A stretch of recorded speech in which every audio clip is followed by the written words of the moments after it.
טוב, בקשר להוסיף משהו שלא לא שייך לקורס שאנחנו מעבירים, אבל בכל זאת, בקשר לתרגיל אחד מהתרגילי בית, אתם התבלבלתם בין שנקרא הטמפרטורה של בויל, ודבר שמופיע בתרגיל שזה נקרא הנקודת בויל. בתרגיל לא כתוב טמפרטורה של בויל, כתוב נקודת בויל. אם הייתם שם לב, הייתם רואים, הטמפרטורה בויל, יכולה לקרות רק בטמפרטורה מסוימת. אם שמתם לב, בתרגיל נתון שני מקרים, אוקיי?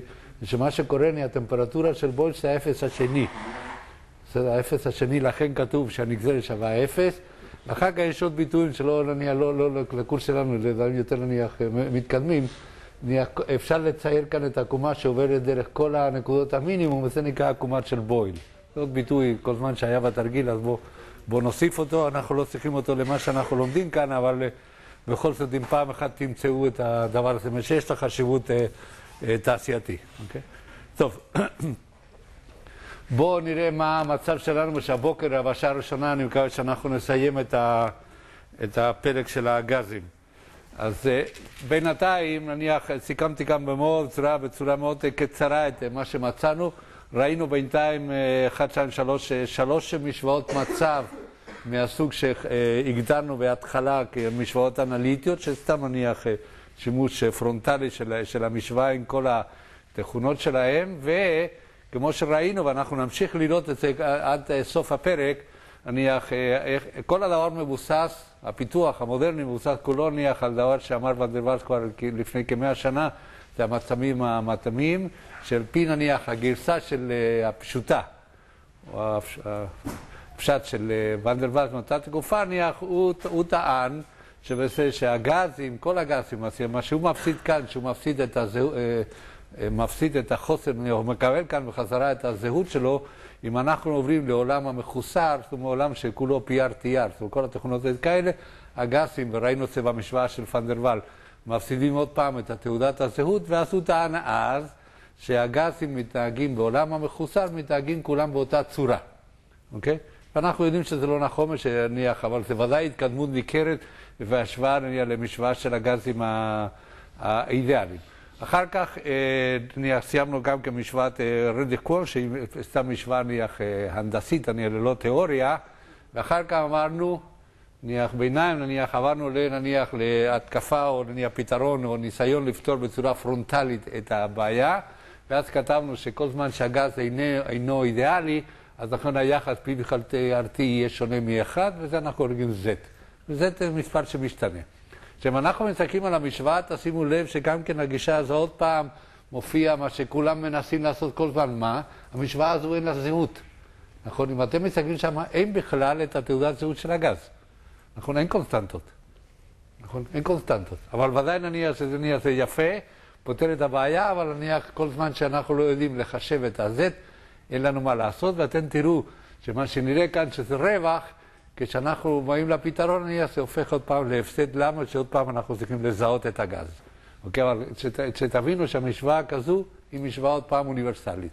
אוקיי? טוב, עכשיו, אם מציירים את ה-Z כנגד P, במישור PT, במישור ZP, בטמפרטורות שונות, ראינו שניח התוצאה היא, עבור כל הגזים ראינו שהתוצאה של לקבל כתם שחור גדול, זה שלא ניתן לנו, לא עוזר לנו לצייר ככה, אז אנחנו נזכרים, כמו שאמרתי, מוונדר ואלס, מה שאנחנו עושים, מעבירים את הגרף לעולם המחוסר.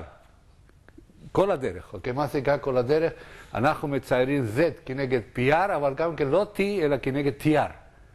אוקיי? ושאם אנחנו מציירים כנגד T, עוד פעם, הכתם הוא אולי קצת יותר נניח, פחות נניח חזק, אבל עדיין כתם. אבל אם אנחנו עוברים גם כן, כולל בתוך הטמפרטורה, אנחנו גם כן מעבירים את הטמפרטורה לטמפרטורה המחוסרת, אז אנחנו רואים שמתחילים להופיע צורות די ברורות. דהיינו מה? אם אנחנו מסתכלים עכשיו על הגזים שיש להם אותו Z קריטי, הפסים הם כמעט פס אחד. זאת אומרת, הפס הוא כמעט קו. אוקיי? זאת אומרת שכל הגזים שיש להם אותו Z קריטי נופלים על פס מאוד דק ומאוד צר. אוקיי?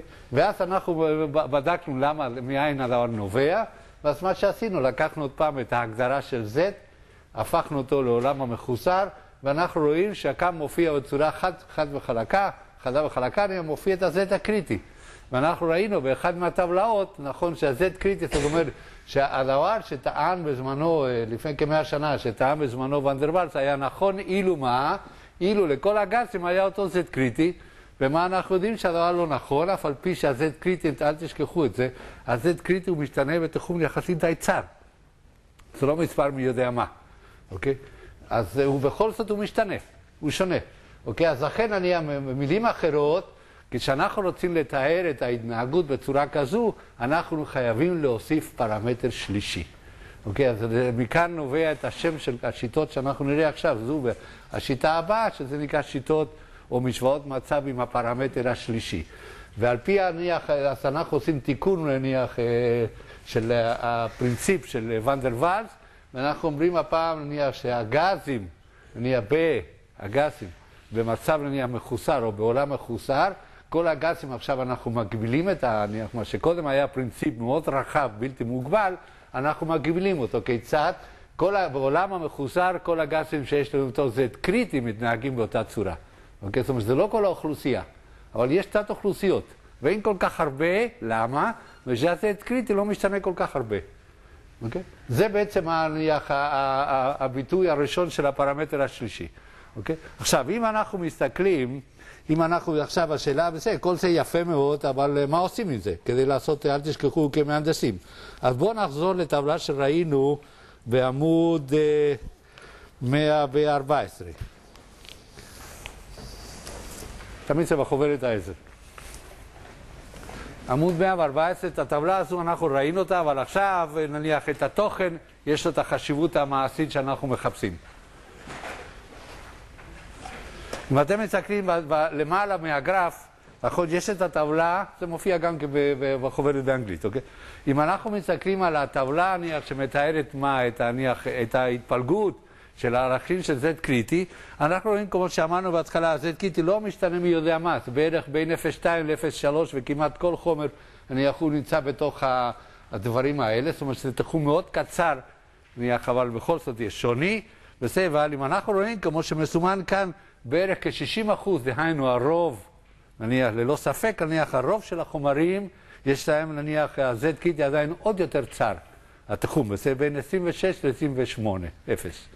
וזה רואים את זה בטבלה? למעלה, בסדר? בין 0.6 ל-0.8, 28, אז אחרי מה שעושים, לוקחים אותו כי נניח, בואו נקרא את זה במילה, אולי זה לא כל כך נכונה, אבל לוקחים אותו כי אבן דרך או נניח הייחוס, ואז מה שאנחנו עושים, אנחנו בונים את הגרף עכשיו המפורט, הגרף הניסיוני, אוקיי? המפורט של Z כנגד PR ו-TRים שונים של כל הגזים, שנמצאים בתוך ה-Z קריטי 0.27 כממוצע. אוקיי? וזה הגרף שאתם רואים כאן בתוך אותו עמוד, אבל בואו נסתכל אותו נניח בצורה יותר נניח מסודרת. בואו נסתכל אותו כמו שצריך על הגרף, בואו נקרא אותו הגרף הטכני.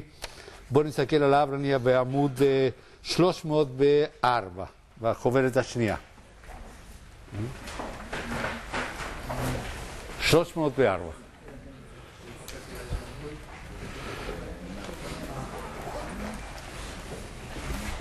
זה אותו גרף שמופיע שם, בסדר, אבל בואו נקרא אותו ככה, הוא התקן. אני לא מאמין שיש הבדלים למי יודע מה, בסדר, אבל בכל זאת זה הגרף. למה אני קורא אותו הגרף? ובואו נסתכל כאן נניח על מה שכתוב בתוך המסגרת, בתוך הגרף. אתם תראו שם, נניח לא מופיע זה ככה, אבל מופיע DIPPR, בסדר, רואים את זה? זה דבר שתתחילו להתרגל אליו. DIPPR. זה למכון האמריקאי להנדסה כימית, יש לו גם כמכון מחקר. וזה שהוא מוציא ככה כאילו נניח, בואו נקרא את זה, נניח, זה לא בדיוק דומה, אבל, או זהה, אבל בערך, שעושה תקן. וזה המכון הוא מייצג את ההנדסה כימית בארצות הברית. ואז לכן יש את המכון שלו, קובע תקנים, קובע גרפים ודברים כאלה, שזה נניח התקן כנגד כל אחד שיש לו משהו להגיד, הוא משחק כנגדו. אוקיי? אני לא אכנס כאן נניח מה הפירוש של הדברים האלה, ובו זמן אנחנו נראה את זה בסמסטר ב' ויותר פרטים, בכלל שיש טבלאות שכן תשתמשו הלוך ושוב, וזה הגרף, אוקיי?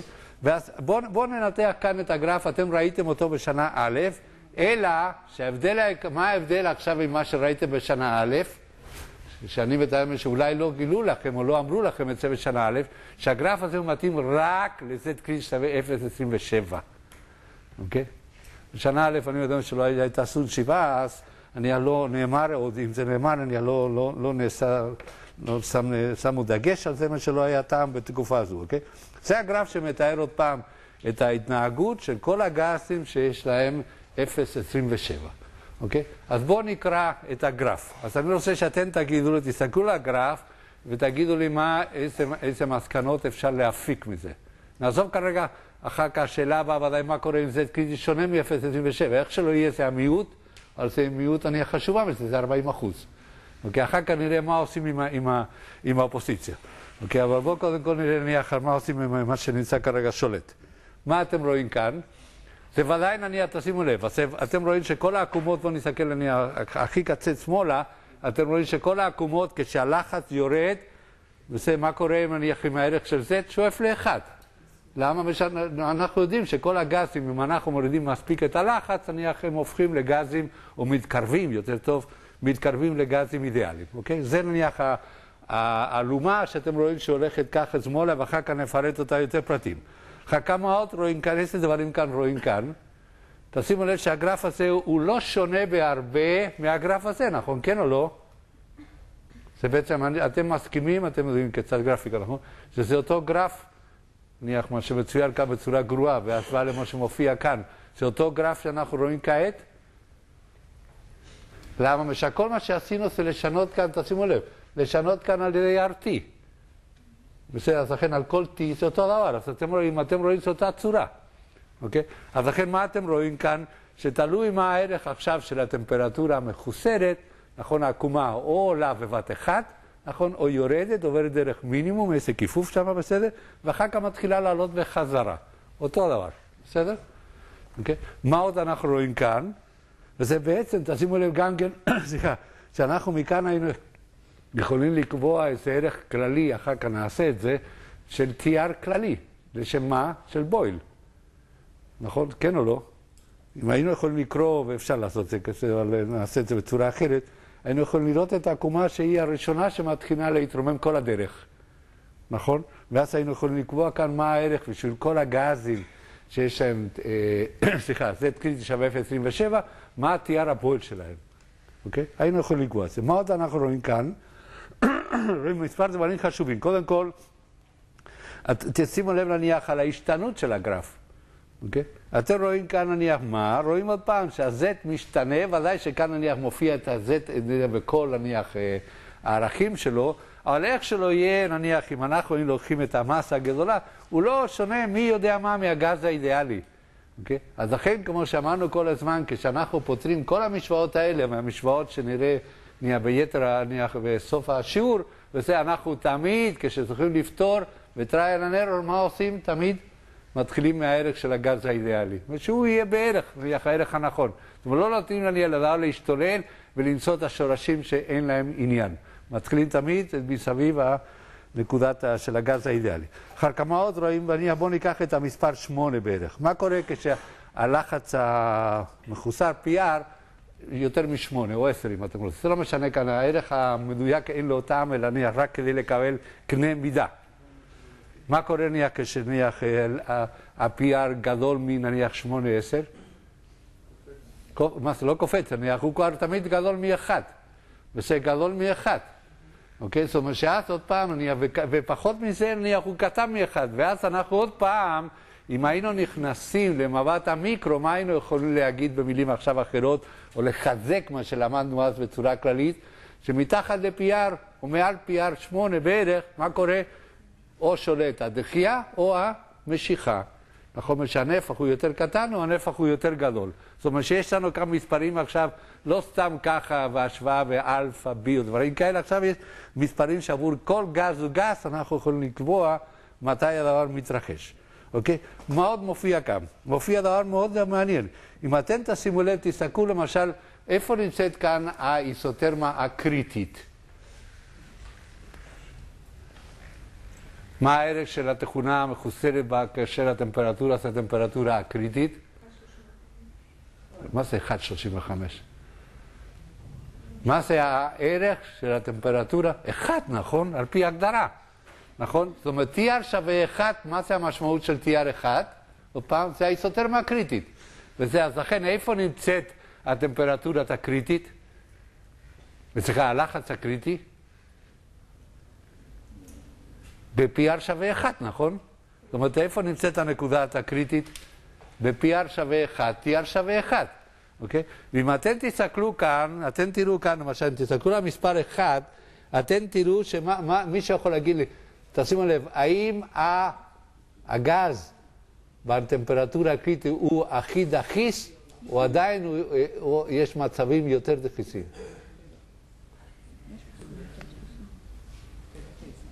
הכי דחיס? לא, נכון, המינימום נמצא איפה? ימינה, נכון? המינימום נמצא ימינה. מה זה כהמינימום? המינימום כל הקומה עוברת דרך מינימום, נכון? בואו נקרא את זה בנקודת הבויל המחוסר, נכון? אז אם אתם תסתכלו באיזוטרמה הקריטית ותחפשו שם את ה-PR שווה 1, אז אתם תראו שה-PR שווה 1 חותך בערך פה, לא חשוב איפה בדיוק, אוקיי? זאת אומרת שעדיין הוא יכול לעשות תרגיל כזה. למה? ושאל תשכחו שאמרנו, כשאנחנו ציירנו את העקומת הקריטית, מה מצאנו כשעשינו את השורשים? מצאנו שיש עוד שורש לנגזרת השנייה, נכון? למה ששם הוא מתפתל? אוקיי, אז זה בדיוק מה שקורה. אם אתם תסתכלו לצורה, אתם רואים שהוא עושה משהו, נניח, איזה פיתול כזה כדי לחזור ולהתחיל להתרומם. עכשיו, עוד דבר שזה הכי חשוב, אף על פי שאנחנו נכנסנו כאן דרך, בואו ניקח את ההתקפה או את האנליזה החזיתית של הבעיה, עדיין אנחנו מקבלים את הבונוס שהיה לנו קודם. מה הוא? את עקומת הרביעיון. אתם רואים אותה שם, נכון? ואתם רואים את הפעמון? וזה, תשימו עכשיו את העקומה ככה. אני אשים אותה, אתם לא צריכים. מה אנחנו רואים כאן מיד? את הפעמון של הרביעיון. נכון? את הפעמון של הרביעיון. ואתם תראו ככה. כל עקומה, אם תעשו את הציור שבכאן ודאי אי אפשר לראות. אבל אם אתם תלכו על איזוטרמה, אתם תראו, כשאתם מגיעים אל הפעמון, אל הגבול עם הפעמון, כיצד האיזוטרמה ממשיכה, זה המספרים פנימה כאן, כיצד האיזוטרמה עכשיו מייצרה איסופי, נכון? ואחר כך יוצאת מהצד השני, לא חשוב באיזה כיוון, אוקיי? זאת אומרת שכל אחד מהעקומות האלה המחוסרות, מה היא מציירת בשבילנו? את האקוויוולנט של מה?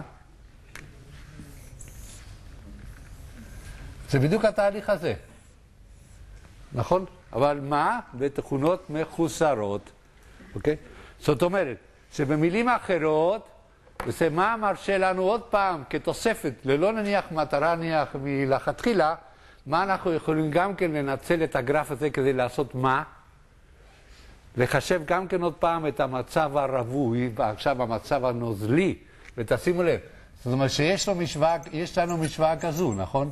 RT שווה Z גס, אבל יש לנו גם כן PL, VL, מחולק RT שווה ZL. אוקיי? אותו הדבר שמצאנו קודם.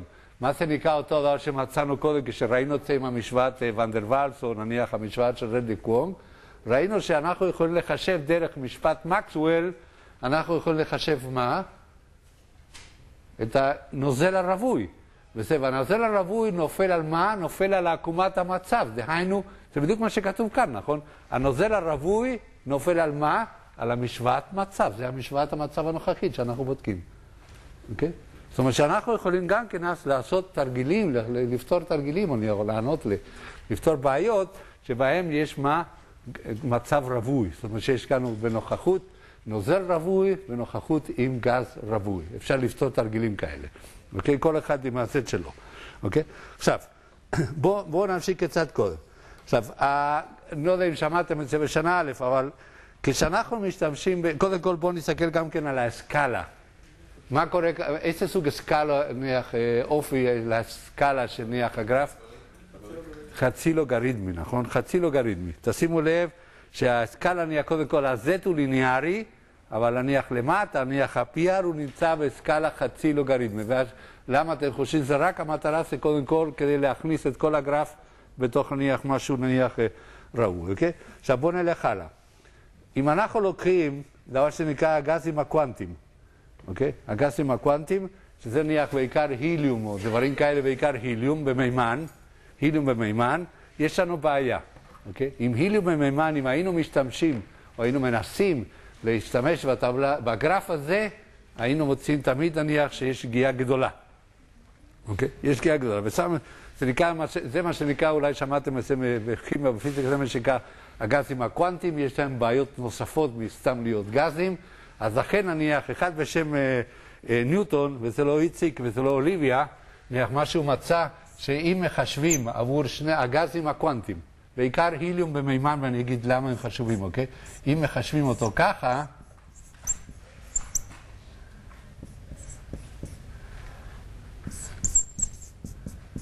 יוצא בסדר.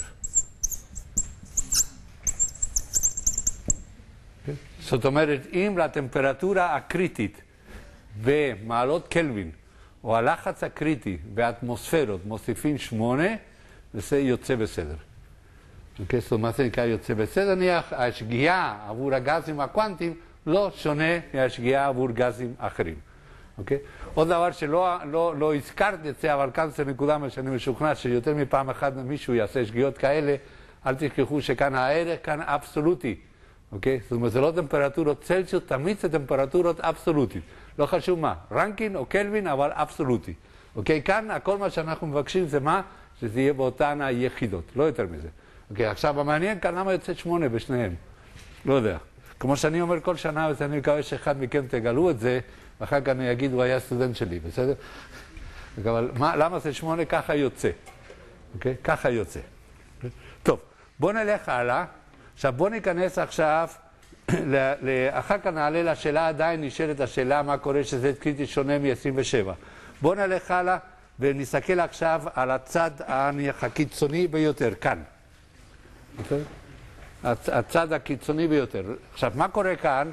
כאן אתם רואים שמשום מה, מישהו יכול לענות לי, למה לא המשיכו את זה נניח עד כמעט 0? למה? בסדר, נו, אז מה שהסימפטוטה? אחר כך, כל הקווים האלה הם מסתופפים אחד על יד השני, נכון? אז לכן, אם היו ממשיכים, מה היה קורה? פשוט לא היינו יכולים להבדיל בין עקומה ועקומה. אז לכן מה שעשו, עשו בלואו-אוט, הגדלה מהאזור הזה, וזה מה שאנחנו רואים שני עמודים אחר כך, אוקיי? תלכו לעמוד נניח 306. וזה 306, כל מה שמופיע זה הנקודה הזו, או הפינה הזו של הגרף בצורה מוגדלת, אוקיי? ותשימו לב גם כן שאז, נניח, תחום הלחצים הוא קטן, אז לכן אנחנו לא צריכים, וככה מתבצע, לא צריכים כבר לעבור למה? לסקאלה חצי לוג. אוקיי? הסקאלה היא רגילה. זה לא נהיה שיש לזה, נניח, איזה עניין חשוב, אבל להבין למה. אוקיי? ואז נניח כל העקומות עכשיו אין שום בעיה, מתכנסות בכיוון הערך 1. עכשיו, חשוב כאן לראות, ומובילים גם כן שיחה בואו נסתכל ככה, רואים גם כן את עקומת הרביון. אוקיי? רק את החלק העליון, שזה החלק המעניין, אל תשכחו שאנחנו מדברים גזים. אז אנחנו רואים כאן את עקומת הרביון, אבל אחר כך, כמו שלימדתי אתכם בשנה א', ונעשה צבר פעמים, עכשיו תסתכלו על הגרף ככה. ותגידו מה רואים. אוקיי? לא ככה, אוקיי? מול העיניים. אוקיי? תסתכלו מה רואים. תשימו את הגרף ככה ותסתכלו. וככה אמרתי לכם, יש בעיה, וכשמסתכלים עם העיניים, יש בעיה, זה נקרא פרלקס. וזה כולם אסטרונומים, אסטרונאוטים, אז הם יודעים מה זה. אוקיי? הפרלקס, אוקיי? אז לכן, אם אנחנו עושים ככה, מורידים את האפקט. אז מה אנחנו רואים? אנחנו מסתכלים על הגרף ככה.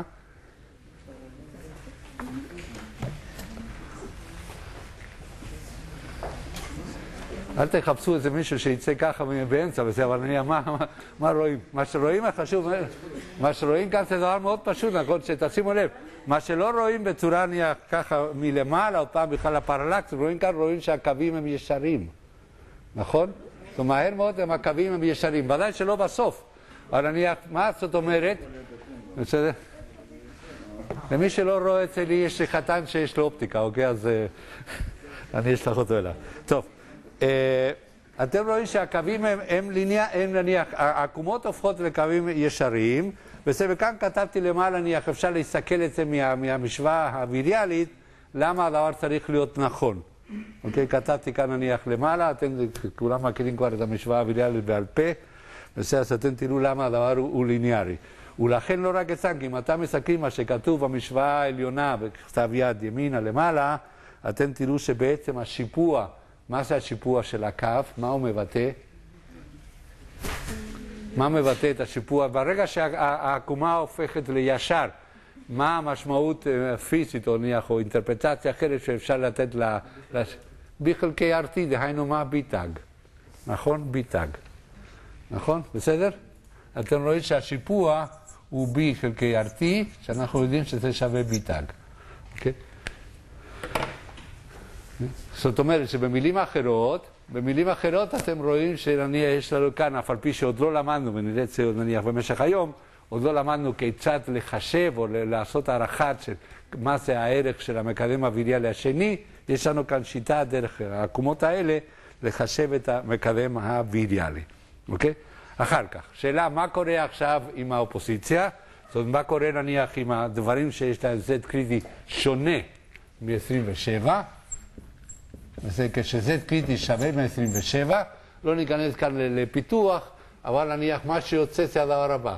ה-Z קריטי עבור, סליחה, ה-Z עבור Z קריטי שווה 0, ששווה שונה מ-0.27, שווה קודם כל את הערך היסוד, וזה מה שאנחנו קוראים כרגע מהגרף, איזה עמוד זה היה, ועוד תיקון שהוא ליניארי, בצורה כזו.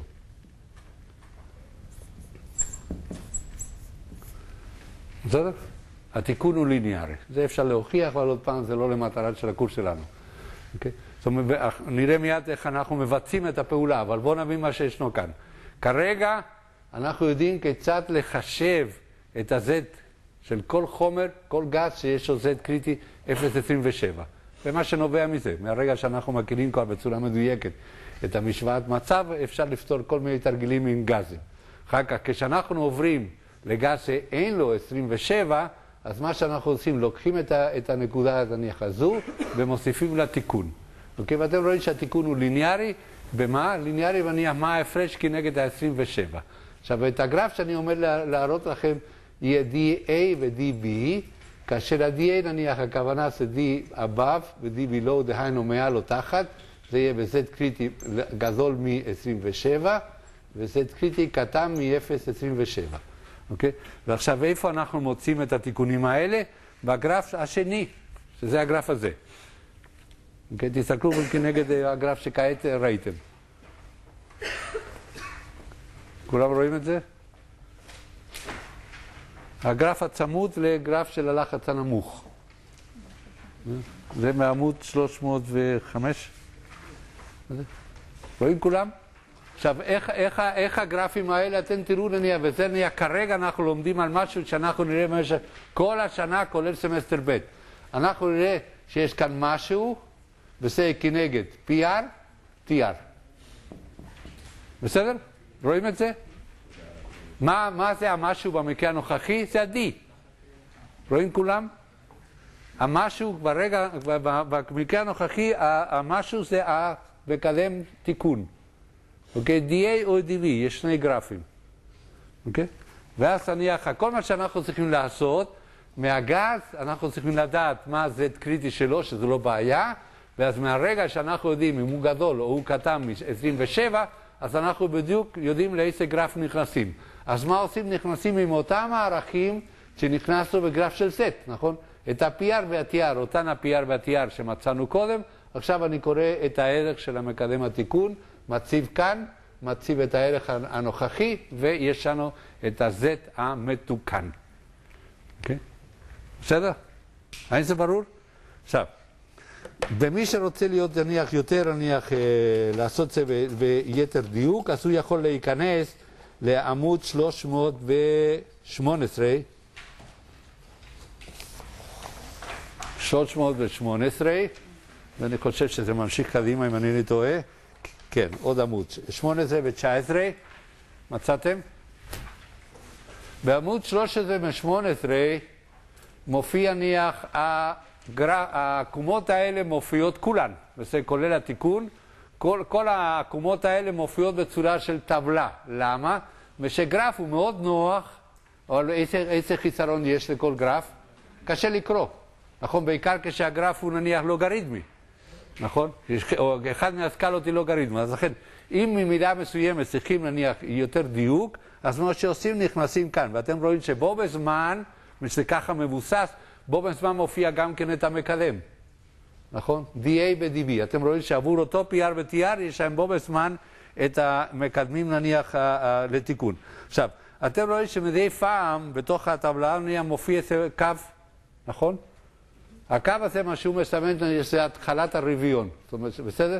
שאם הייתם נכנסים לטבלה, לגרף, הייתם רואים נניח שיש כאן מתחילה עקומת הרביעון. ותשימו לב נניח, בואו ניקח למשל, רק לקחת דוגמה, תיקחו בחלק התחתון, למשל ב-TR09. כולם מצאתם? TR09? אז אתם, כמה שווה Z? אצלך כמה שווה, בואו ניקח, Z שווה 0, כמה כזו כאן? 0.7, נכון? ואם אני לוקח את הנקודה הקודמת, נכון שזה TR080, מה אתם רואים? 0.00, זה למה שהוא נמצא בצד שני. אוקיי? זאת אומרת שהקו מהווה, נניח, מסמן את המעבר, לא בצורה מדויקת, אבל שתדעו שבין הערכים האלה, אם הייתם נכנסים לגרף, הייתם בדיוק נכנסים בתוך עקומת הרביעון. אוקיי? זאת אומרת שמאותו רגע יש לנו כבר כיצד לפתור בצורה מדויקת יותר או פחות, זאת אומרת גרפית או טבולרית, אנחנו יכולים לענות על כל שאלה.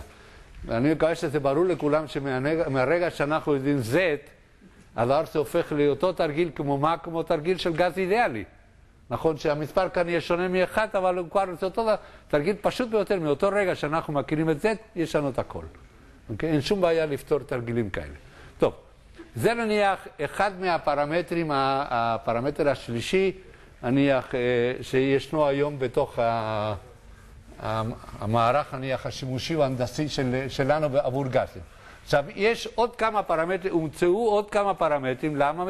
בכל זאת, נניח, הפתרון עדיין, נניח, הפתרון הוא טוב, אבל אני תמיד אומר, יכול להיות יותר טוב, כמו כל דבר בחיים. אוקיי? אז לכן יש עוד כל פרמטרים שלישי, או שלישי שהומצאו בזמנו, אבל נניח, הכי חשוב בין כולם, נניח, שמתחרה עם ה-Z קריטי, זה דבר שאני עומד לתאר כרגע, אוקיי? שזה נניח, הפרמטר השלישי זה בא מאחד בשם פיצר. כן, פיצר. הם מהאוניברסיטה קליפורניה, בברקלי, בסדר, וזה באיזה שנה, שנות 60 או משהו כזה. זה נניח דוגמה טובה מאוד, הוא כימאי, וזה דוגמה טובה מאוד, נניח של איך אפשר להתחיל עם הצד שמאל, לעשות הכל כנגד מה שחושבים, ובכל זאת לצאת עם פתרון מעולה. אוקיי? ואני אומר לתת לכם את ההוראה. אחד מהאפשרויות כדי לפתח את הפרמטר השלישי על פי פיצר, זה נניח להתחיל מהמשוואת קלפיירון. זוכרים את הבחור הזה, נכון? בסדר? כל הדברים האלה שראינו בשנה א' חוזרים עלינו, מוקדם או מאוחר. הימים הטובים האלה. זה המשוואה של קלאוסוס קלפיירון או קלפיירון, וזה קלאוסוס קלאוסיוס, בסדר? ומישהו זוכר נניח מה היו ההנחות שהובילו למשוואת קלפיירון, אז תשימו לב שזה הנקודת מוצא. אז בואו נראה אם הנקודת מוצא היא נקודת מוצא נניח מקובלת, או כבר התחלתי ברגע הלא נכונה. מישהו זוכרים את המשוואת קלפיירון? שחרקה הובילה לקוקסורם, לדיורים וכל החבר'ה האלה מהקבוצה. בסדר? טוב. כאן מה היו ההנחות? ההנחות היו מה? קודם כל שהחום האידוי הוא לא תלוי בטמפרטורה. מה עוד? ש-VL הרבה יותר קטן מ-V גס. דהיינו, במילים אחרות, שאנחנו נמצאים רחוק מהטמפרטורה הקריטית, או מהמצב הקריטי. אוקיי? ושלישית מה היה? שהגז מתנהג לפי הגז האידיאלי. אוקיי? זאת אומרת, זה מה שמצאנו אז, נכון? זה מה שמצא או הציע קלפיירון, ואז נניח הגענו למשוואה הזו. אוקיי? תשימו לב עוד פעם, 3 כאן הנחות, נניח הגז מתנהג כגז אידיאלי, הנפח של הנוזל הרבה יותר קטן מהנפח של הגז, דהיינו, המשוואה היא טובה רק רחוק מהנקודה הקריטית, ושישית, נניח, החום האידוי לא משתנה מי יודע מה עם הטמפרטורה. אוקיי? עכשיו, בואו נעשה עכשיו, נהיה פשע על פשע, ובואו נניח עכשיו שהמשוואה, בואו קודם כל נכתוב את המשוואה בצורה של מחוסרת. אוקיי? בואו נחזור נניח, נהיה רומנטיקנים וזה, ובואו נחזור לוואן דר ואלס, בואו נכתוב את זה בצורה מחוסרת, אז אנחנו עושים כרגיל. אין כאן חדש, רק מעבירים את הקורדינטות. אני כותב את המשוואה של קלאוסוס, קפלון ועולם המחוסר, בסדר? ואל תשכחו שאלה מספרים כבר. נכון, אז אני יכול לכתוב, אני מקווה שכולם מקבלים, אנחנו יכולים לכתוב את המשוואה בצורה כזו.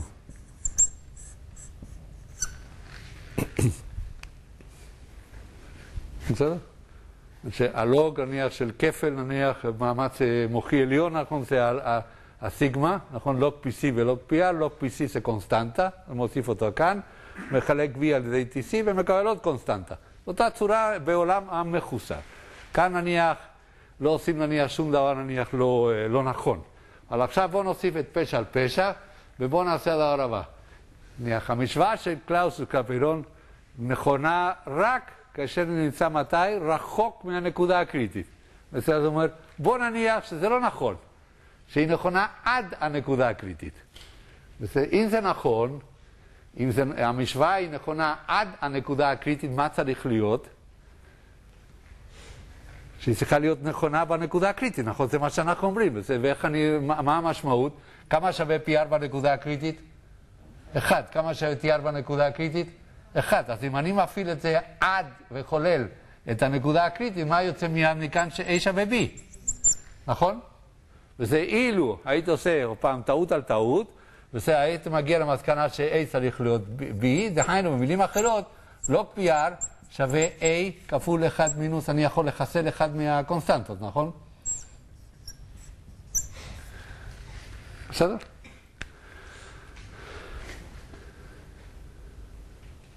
בסדר? אם זה היה נכון ונכון, כל הדברים האלה זה פשע על פשע. ועכשיו, מה שעושים, מה שעשה פיצר, בסדר, מה שהוא עושה, הוא מצייר עכשיו מה שכתוב כאן. תשימו לב, אם הדבר הזה, כל ההנחות האלה היו נכונות, מה יוצא? שקודם כל יש לנו כאן משוואה עוד פעם אוניברסלית, נכון? והקונסטנטה A, נניח, מה זה נקרא קונסטנטה A? אם זה היה נכון, מה היה צריך להיות? בואו נחזור ונשתמש במה שלמדנו. כאן יש לנו את המשוואה, כיצד נהיה בצורה של, בעולם המחוסר, נכון? אז בואו נחזור ונזכור נניח את ונדי, אוקיי? מהתקופה הזו, אז מה היינו מגיעים? אם כל הגזים היו מתנהגים בדיוק באותה צורה בעולם המחוסר, מה צריך להיות? A צריך להיות קבוע, נכון? A צריך להיות קבוע, זה לא שונה מפה, מחקתי, לא כאן, לא שונה מכאן, נכון? אם זה היה נכון, וזה מה שוואן דר ואלס טען בזמנו, אם זה היה נכון, זה קריטי היה צריך להיות קבוע, אוקיי? ועוד פעם אני חוזר פה, אם כל הדברים האלה היו נכונים, אז A היה צריך להיות קבוע. זאת אומרת, במילים אחרות, אם אנחנו היינו מציירים, תשימו לב, לוג PR כנגד 1 חלקי TR, מה היינו צריכים לקבל? אני שם אותו במישור נניח השלילי, אוקיי? בכלל סיבה פשוטה, נכון? ש-PR הוא, זה החלק שמעניין אותנו. אז מה היינו צריכים לקבל כאן, אם זה היה נכון? קו ישר, נכון? קו ישר היינו צריכים לקבל, קו ישר. אוקיי? עם שיפוע? כמה? A, נכון? אז ככה היינו פותרים את הבעיה, נכון? היינו מקבלים כאן קו ישר עם שיפוע A, ואז פתרנו את הבעיה. אז היינו יכולים לכתוב את המשוואה הכללית שמתארת את הלחץ העדים, אוקיי? ודאי נניח, מכל הרקע שצברנו עד כה, מה אתם חושבים שיוצא? יוצא קו ישר, אבל הקו משתנה מחומר לחומר. אוקיי? אותו דבר כמו קודם, אוקיי? זאת אומרת, מקבלים נניח, ודאי אם התחום נניח הוא לא מי יודע מה, מקבלים כאן קו ישר, אבל הקו משתנה מחומר לחומר, אוקיי? לא רק את זה גם כן.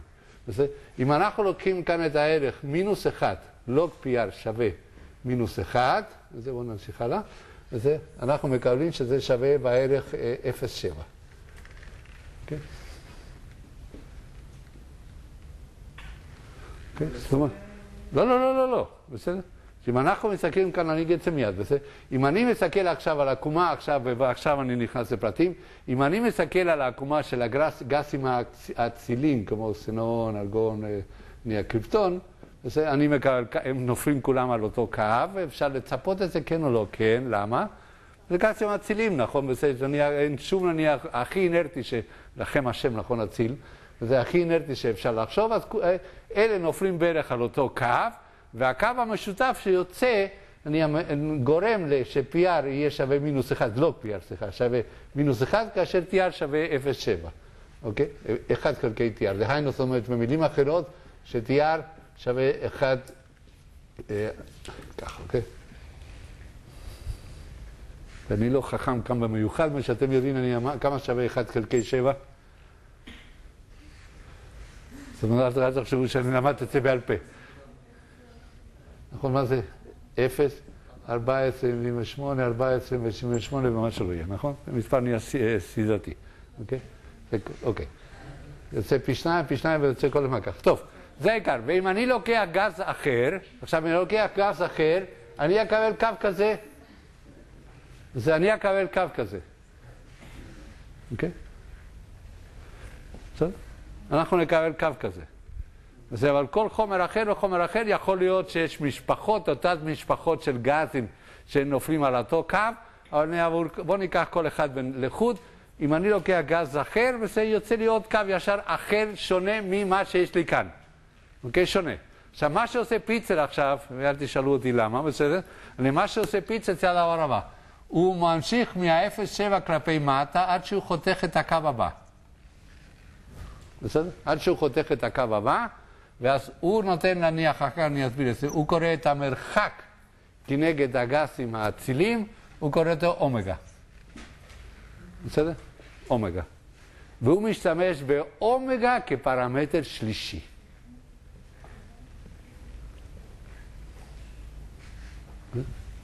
הוא משתמש באומגה כפרמטר שלישי, ואם אתם תראו כאן, אז לכן ההגדרה של אומגה, לפי מה שכתוב כאן, זה מינוס לוג של PR ב-TR שווה 0.7 מינוס 1.000. למה 1.000? שהאומגה בדרך כלל נתון בשלוש ספרות. זו ההגדרה. אתם תראו כאן אלגברית או גרפית, זה בדיוק מה שיוצא כאן. Okay? האומגה מוגדר ככה. Okay?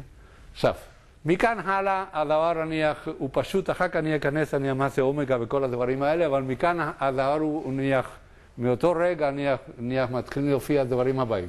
אחר כך נכנסים עוד אחד שיודע, אני יהודית, שיודע לבחור את הסטודנטים לדוקטורט שלו, וזה קסלר, וזה שהוא לקח איזה סיני בשם לי, אוקיי? ואז נניח, הם מציעים את המשוואת מצב של לי קסלר, שאנחנו נראה אותה כללית, אבל את החלק החשוב, זה נקרא משוואת מצב של לי קסלר, שאנחנו לא ניכנס לפיתוח, נראה נניח את המסקנה היסודית שלו, שהוא מוכיח על הדבר הבא. תכונות כלשהן, על פי משוואת של לי קסלר, תכונות כלשהן אפשר לכתוב אותן בצורה כזו.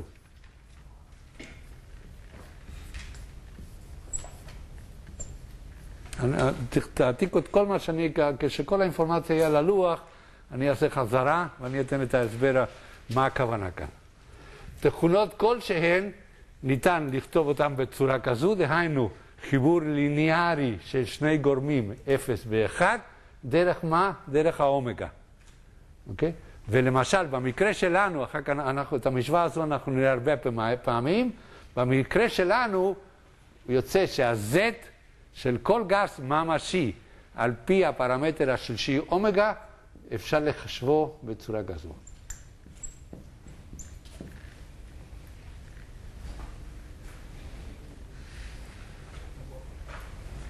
אוקיי? בסדר? עכשיו, בואו נסתכל עכשיו, שהגענו לפתרון, עדיין לא ראינו איך לחשב מספרית את הדברים, כמותית, אבל בואו נראה מה קורה כאן. מה קורה כשלגס יש לה אומגה שווה 0? או סליחה, מה קורה כשהגס נמצא על הקו הזה? כמה שווה האומגה שלו? 0, אוקיי? עכשיו, אם אנחנו מסתכלים עכשיו לקרביים עכשיו של מה זה אומגה, אנחנו נראה שכל המולקולות שנופלות כאן על אומגה שווה 0, יש להן צורה של כדור. אוקיי? צורה של כדור. אוקיי? וכל מולקולה, בואו ניקח, מישהו יכול להגיד למשוואה שזה לא דווקא את הגס האציל, שזה חד אטומי, אוקיי?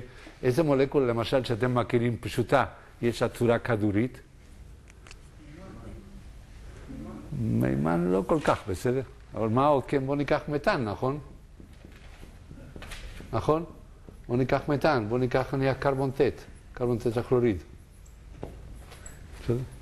דברים כאלה. זה בדיוק כדור. אוקיי? אבל בואו ניקח חומר אחר, בואו ניקח למשל במקום מתאן, בואו ניקח אתן. בואו נלך לכימיה אורגנית מתקדמת. וזה מה אנחנו רואים במקום? המשוואה הזו לוקחת צורה של נקניק, נכון? בסדר, אם אני ממשיך להוסיף, בואו נלך דרך כל הפחמים, בואו ניקח ככה, מה קורה? המשוואה ממש צורה של נקניק, נכון? ודאי שלא ככה, זה בצורה של Z, אבל בצורה של נקניק. זאת אומרת, במילים אחרות, זה ודאי שהאומגה יהיה שונה מ-0. אוקיי? אז אם היינו נכנסים בתוך החלק האבוניקציה האטומי או מיקרוסקופי, היינו יכולים להגיד שהאומגה מודד את הסטייה מהכדוריות. אוקיי? מודד את הסטייה מהכדוריות. זאת אומרת שכל זמן שהמולקולה היא יותר, סוטה מהצורה הכדורית, מה אנחנו יכולים לצפות לערך האומגה שלה? יותר גדול. אוקיי? יותר גדול. ואפשר אחר כך, תשימו לב, שכאן זה שונה קצת ממה שעשה חברינו, עשו שניהם האלה, רלדיקורן, נכון? רלדיקורן אמר, זו המשוואה, גם כשכאן זו הגדרה של אומגה, אחר כך הוא אמר, תחפשו אתם אם אתם רוצים מה ההסבר למה המשוואה היא כל כך טובה. אוקיי? כאן התעסקו הרבה על למה המשוואה היא כל כך טובה, למה? בכלל הדבר הזה. אוקיי? שכאן אנחנו פותרים בעיה אחת, אנחנו נראה שדרך המשוואה של לי קסלר אפשר לפתור כמעט כל בעיה ובעיה. אוקיי? זאת אומרת שבמילים אחרות, מישהו יכול להגיד לי מה המשמעות של Z0?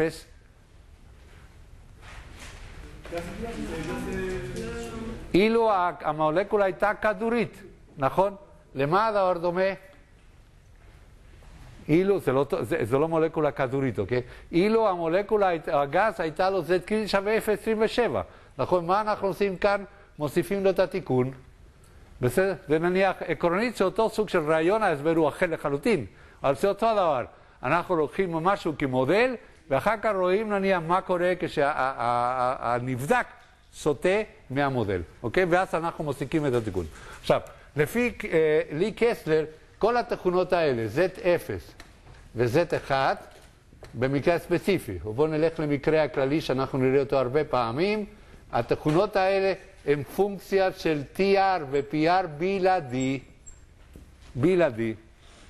Okay? זאת אומרת, שאם אנחנו מכירים TR ו-PR, אנחנו יכולים לחשב שתי הפונקציות האלה, M0 ו-M1.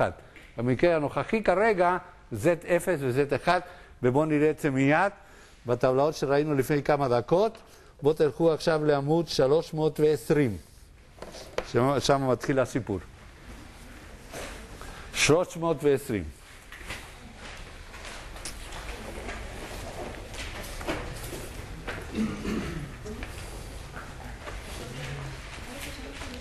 מה אתם רואים שם? אם אני הייתי אומר לכם על הדבר הבא, תגידו לי כמה שווה ה-Z, בואו ניקח, כמה שווה נניח ה-Z של נניח מתאן, אני רוצה לדעת כמה שווה Z ב-P ו-T נתון. מה היינו עושים? זאת אומרת, קודם כל לחפשים את הנתונים הקריטיים, בסדר? ומה אנחנו עושים? מחשבים את TR ו-PR. בסדר? ואחרי מזה מה עושים? נכנסים ישר לטבלה. אם אתם תסתכלו, TR, PR, לא חשוב באיזה כיוון, נותן לנו מה? Z0, וזה אתם עוברים את העמוד, תעברו לצד שני של הדף, וזה מה אתם תראו שם, מה מופיע שם? Z1, אוקיי? ומה אנחנו צריכים עכשיו בנוסף כדי להשתמש בשיטת לי קסלר? בסדר? מה אנחנו צריכים את האומגה? בסדר? ונראה מיד איך מחשבים אותו. או מה הם מוצאים אותו, אוקיי? אז מאותו רגע יש לנו את ה-Z. זו שיטה מאוד פשוטה, מאוד פשוטה, אין כאן נניח איפה לטעות. עכשיו השאלה היא, אחת מהשאלות שאפשר לשאול ודאי, מה יותר טוב? וזה מה יותר טוב, אוקיי? ואני אענה את זה מיד, אוקיי? אבל קודם כל בוא נוסיף אני מה שאמרתי קודם. מה שאנחנו רואים כאן, נכנסו המולקולה הגלובולרית, הכדורית, זה התיקון עקב העובדה שהמולקולה לא כדורית, לכן קוראים את האומגה הגורם האסנטרי.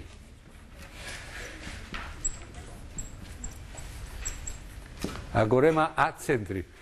לא אקסנטרי אלא אסנטרי. הכוונה הוא פעם שנמצא לא במרכז. אוקיי? המרכז של המולקולה, במולקולה כדורית, איפה הוא נמצא? במרכז של הכדור, נכון?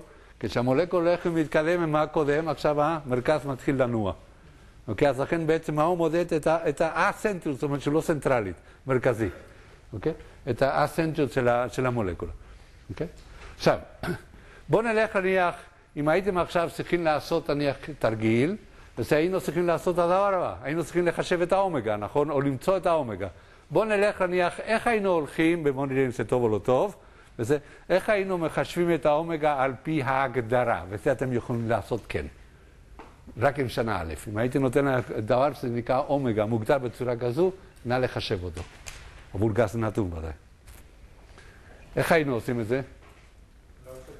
אז אני שואל השאלה הבאה, אוקיי? עבור איך אנחנו מחשבים את אומגה על פי ההגדרה. על פי הגדרה הטהורה, איך אנחנו מחשבים את האומגה עבור חומר נתון. איזה אינפורמציה אנחנו צריכים? בוא נראה. לא, אתה לא, זה פחות, זה לא אינפורמציה. אתה לא צריך, מה זה?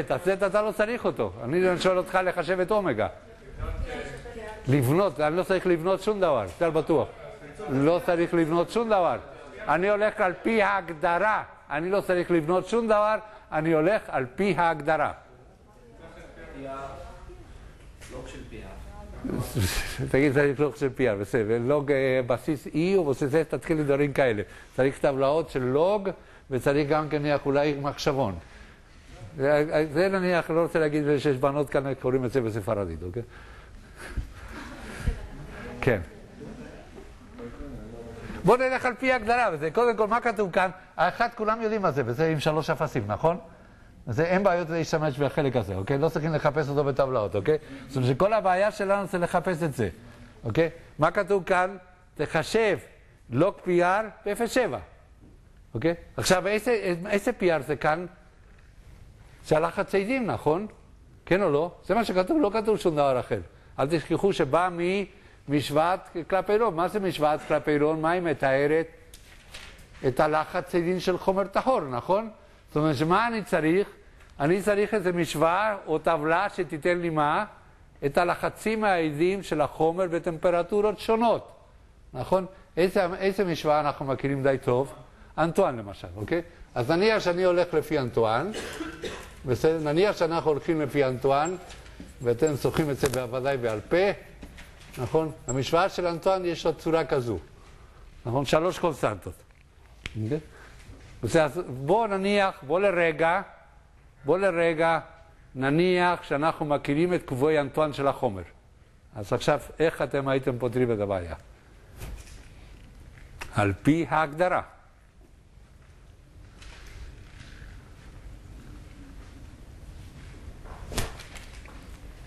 נו?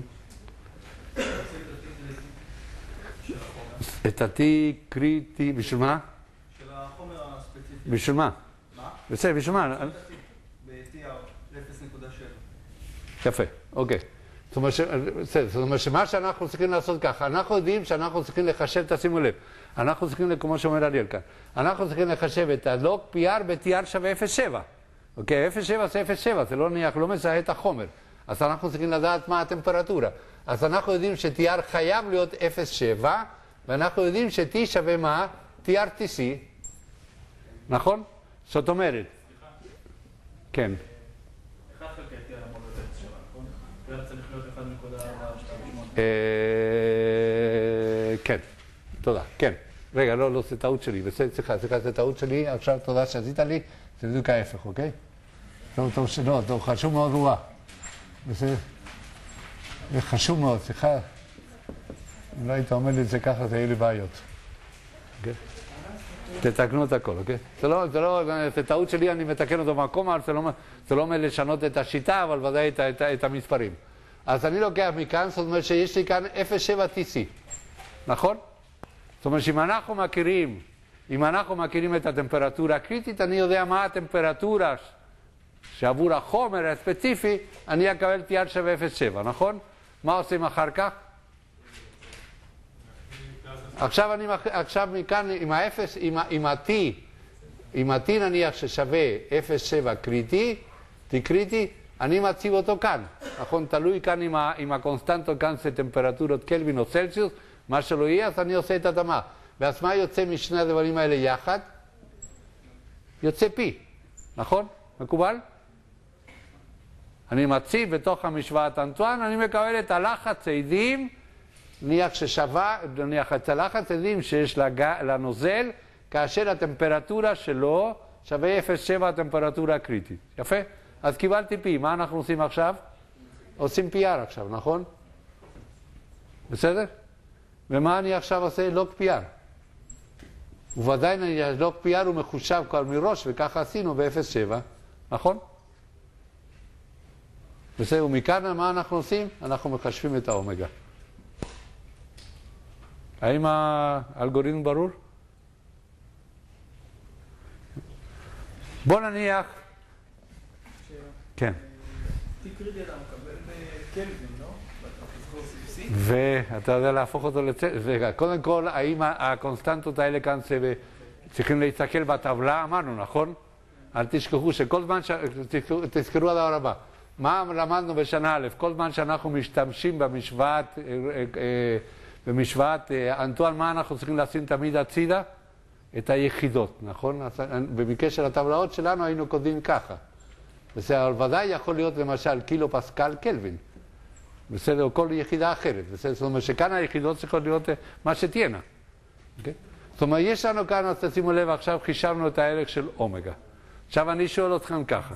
הערך של אומגה אפשר לחשב אותו, אפשר למדוד אותו גם כן בדרכים אחרות. מה אתם הייתם מצפים? שהערך יהיה, אני בגדול, בסדר? הערך יהיה קרוב או לא קרוב לאמת? ולמה? שתי אפשרויות. פרט מי שהגיע אני נמנע.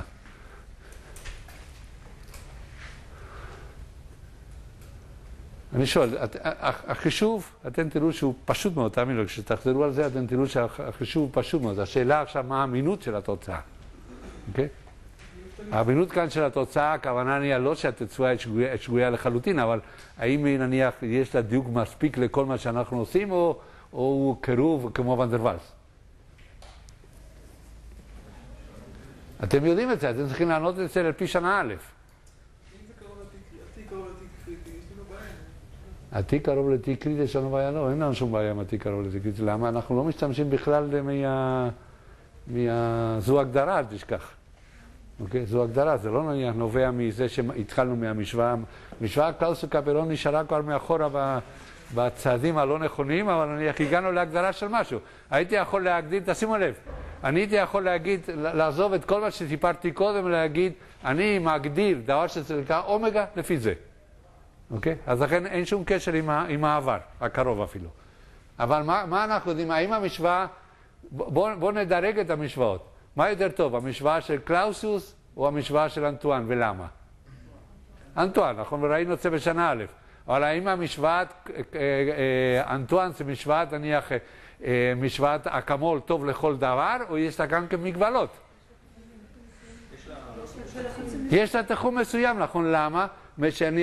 אל תשכחו שמאין נובע נניח את התיקון של קלאוסיוס, כשאנחנו, אם היינו מציירים את המשוואה של קלאוסיוס בגרף לוג פי, נכון? כנגד 1 חלקי T, אם המשוואה הייתה נכונה, מה היינו צריכים לקבל? ושילמתם על זה בשנה א', נכון? עבור דף אחד. היינו צריכים לקבל קו ישר. נכון, והיה גרף, אם אתם זוכרים, אני חושב שזה היה בנזן שדווקא יוצא ישר, אבל מיד אחרי זה הייתה הגורה הבאה, שהיה מראה לי שהדברים עושים ככה, זאת אומרת שרק בתחום קצר, הקו הוא ישר. אז מה עשה אנטואן? באופן אמפירי, מוסיף לו את שילם מחיר, הוסיף לו קונסטנטה, ומה הוא עשה? הרחיב את ההתאמה לטווח טמפרטורה הרבה יותר רחב, אבל עדיין לא כל הדרך. אוקיי? לא כל הדרך.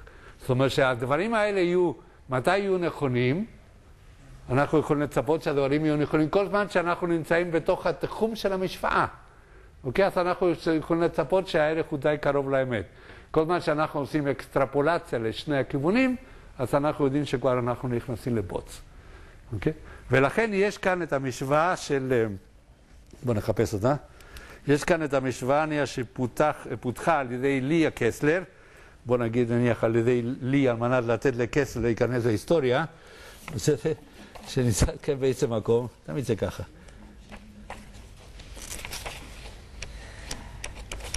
אחרי מזה נעשה הפסקה. כן, בואו תסתכלו על המשוואה, זה מופיע במקום אחר בספר, בואו נסתכל על 119 ו-120 ואחר כך נעשה הפסקה.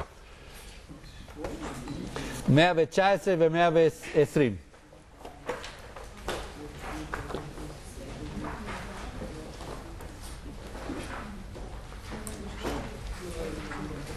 קודם כל אתם רואים עוד פעם בצורה של טבלה של נניח תקציר של המשוואה, מופיע כאן את המשוואה שאנחנו מחפשים כאן את לי קסלר עם כל הפרטים שלה. אתם רואים שהמשוואה היא הרבה יותר מסובכת, בסדר?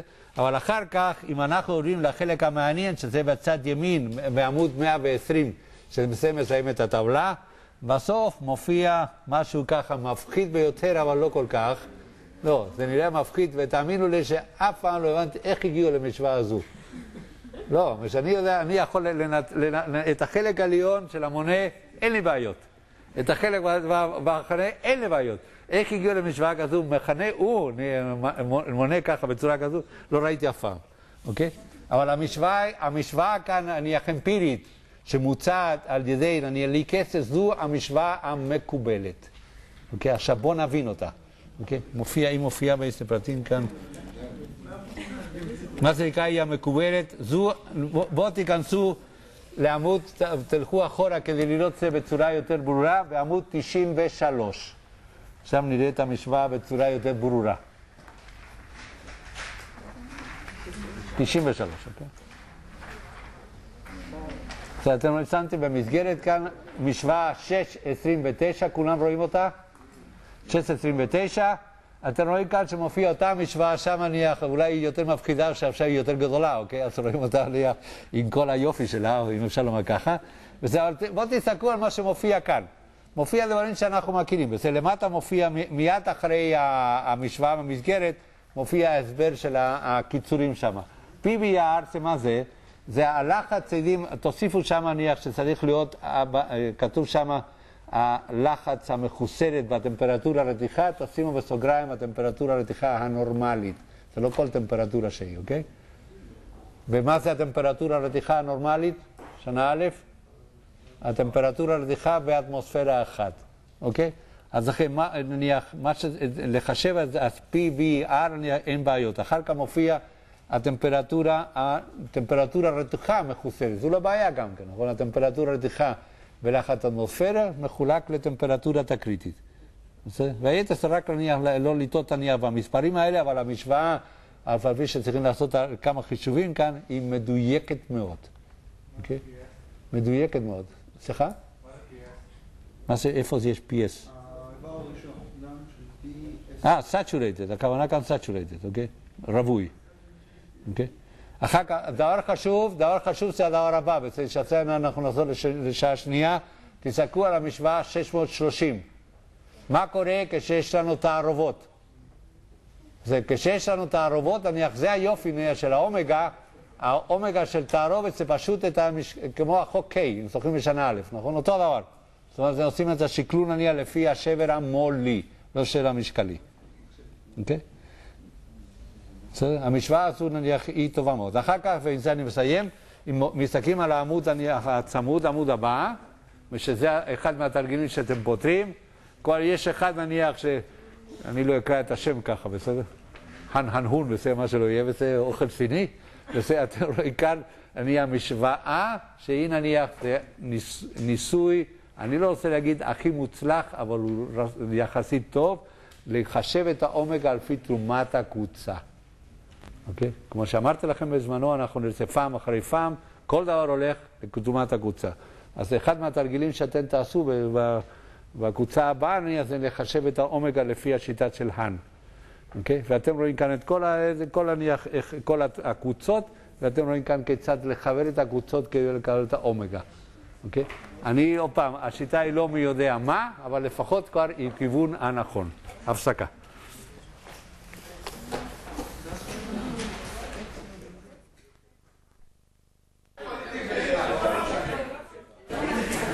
טוב, בוא...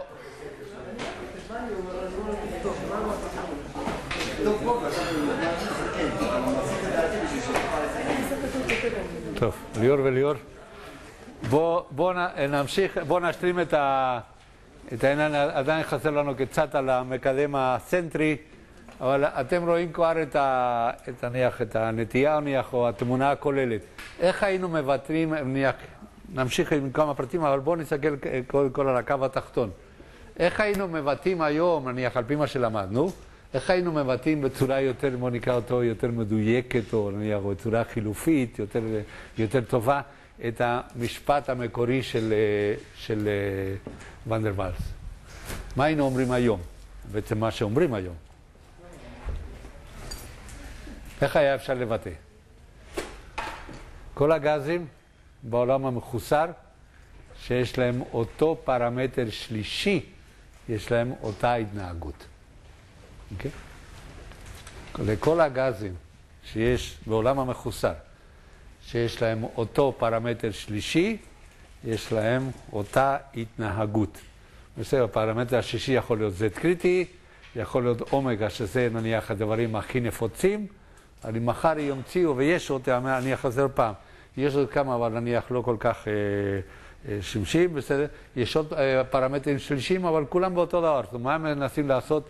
להגדיל את העניין. אבל תשימו לב עוד פעם, שמהרגע שאנחנו נכנסים לפרמטר השלישי, אנחנו מקבילים, לא מי יודע מה, אבל בכל זאת, מקבילים את הדבר של ונדר ואלס. נכון, ונדר ואלס היה נהיה ככה הכי נדיב מכולם. נכון, לא חשוב מה היתר התכונות, כולם מתנהגים באותה צורה. ואומרים, לא, לא ככה. זאת אומרת, יש כאלה ויש כאלה. אוקיי? כן. מה שגזים שיש להם אותו אומגה, יש להם גם אותו Z. נכון, לא אותו Z קריטי, אותו Z. אותו Z. אותו Z. אותו Z. אותו Z, זאת אומרת עוד פעם, לכל הגזים שיש להם אותו Z קריטי, יש להם אותו Z. לכל הגזים שיש להם אותו אומגה, יש אותו Z. מזה נובע שכל גזים שיש אותו אומגה, יש אותו Z קריטי. לא, אם אתה מגדיר אותו כן כבצורה של PV בצורה כזו, אוקיי? והשאלה אם זה נכון עד הנקודה הקריטית. אוקיי? עקרונית כן, אבל נניח לא יוצא תמיד ככה, אני חושב שאפילו ראיתם באחד מהתרגילים. אוקיי? אבל עקרונית כן. אוקיי?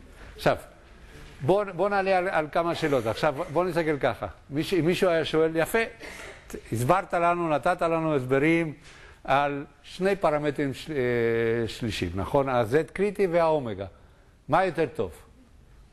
עבור חישוב של גזים, נניח אין הבדל ניכר. Okay? עבור הבדל בגזים, נניח חישובים בגזים, אין הבדל ניכר. Okay? זאת אומרת, נניח, ואתם תעשו על משוכנע שחלק מהתרגילים, אתם תראו את זה בכל מיני מקומות, ה-Z שיוצא בסוף, וזה מה שאני עושה כאן, נכון? ה-Z שיוצא בסוף, נניח, הוא לא מי יודע מה, נניח, ההבדל בין אחד אל השני. ובכל זאת, האומגה הוא יותר פופולרי. אוקיי? ובכל זאת, האומגה יותר פופולרי. והסיבה נהיה שתי סיבות. אחד, משהאומגה אתם רואים שהוא מרחיב את לחי, נכון? הוא משתמשים באומגה, לא רק עבור החישוב של Z, אלא גם כמו שנראה הסמסטר, וגם כסמסטר ב', לכל מיני חישובים אחרים תמיד מופיע את הצורה הליניארית של לי קסלר. אוקיי? ושנית, גם כולם תבינו, יש את העניין המסתורי. נכון? מה זה העניין המסתורי? שמע, מולקולות, דברים כאלה, הסנטיות, כל הדברים שזה טוב לאוניברסיטאות. אוקיי? ואתם תראו שכל המשוגעים על אומגה תמיד נמצאים באוניברסיטה. אוקיי? יש הסברים כאלה, אפשר לדבר על מולקולות, הסנטיות וכל... אפשר להיכנס, תאמינו לי, אם היינו בקורסים כימאיים, הייתי נכנס יותר לעומק, נניח, למה ממש, איך אפשר לבטא בצורה, או להבין בצורה אפילו עוד יותר, נניח, רגשי, נניח, מה זה עומק, ואתם רואים שהם נמצאים כמו, נניח, דג במים, אוקיי? אבל אני חוזר פעם. נניח, בשביל המטרות שלנו כאן כעת, וזה, אין הבדל, נניח, עבור גזים, אין הבדל משמעותי משניהם, וזה, אבל האומגה הוא יותר, נניח, פופולרי, בכלל שאפשר להשתמש בו להרבה דברים נוספים, אוקיי? ואחר כך את העניין נניח של, נניח, הרגשיות, נניח, מה במי בקשר להסבר, אוקיי? טוב, עכשיו בואו נסתכל עכשיו למה הדבר הוביל. מהרגע שמפעיל את הפרמטר אומגה, ואני אומר שהוא יותר רחב, בואו נראה למה הדבר המוביל, ואז עוד פעם בואו נפתח, נניח, בעמוד 95.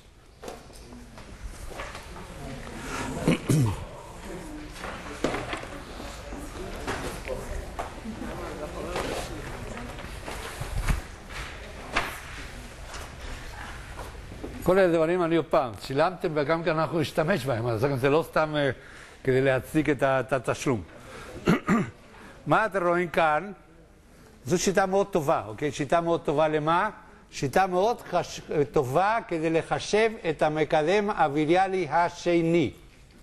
אוקיי? השיטה הזו עוד פעם, שאני לא אקרא את השמות שלהם, בסדר? בוא נגיד שזה חן, אוקיי? השיטה הזו היא טובה מאוד לחישוב מה? של המקדם הוויריאלי השני. ואם אתם תסתכלו על המשוואה מספר 1, מה אנחנו רואים שם? לא צריכים את זה, אבל זה כבר לשיעורים הבאים אתם תזכרו. אתם רואים שיש את זה? נכון, יש את זה. אוקיי? אז לכן נניח, אתם רואים שכאן מחשבים את המקדם הוויריאלי כיצד? את המקדם הוויריאלי של המולקולה הכדורית, ועוד תיקון עקב העובדה שהמולקולה איננה כדורית.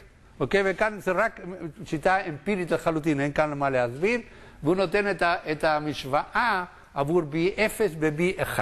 אוקיי? זאת אומרת שמכאן אפשר לצאת, נניח, אתם רואים את זה בעצם כאן, מופיע בתוך מסגרת, בצד ימין, משוואה 11 ו-12, רואים אותו?